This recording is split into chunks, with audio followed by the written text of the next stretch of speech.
Okay, to get the angles right and get everything lined up correctly, this is what I ended up putting together. This goes to sewer line. There's our required P-trap. Comes up and over this direction to the left is where our shower drain is going to be.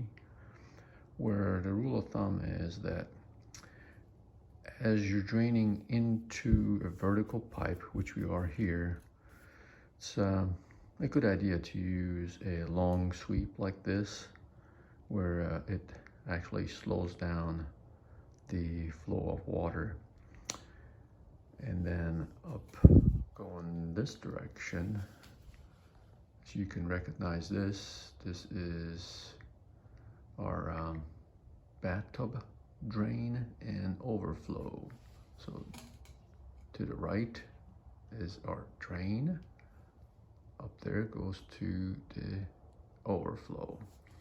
And then all these other stuff right here are extra stuff. So it's always a good idea when you're dealing with a new project to buy various different pipes. For example, I got one right here that could have been potentially used, but couldn't. And different style of P-trap, one that actually has threads on it that the elbow screws into it. Different Y connections. So you have your straight and you have the long sweep. And after doing some research, long sweeps actually recommended. And so the next thing we do is I went through the dry fit, and that fits just like a glove.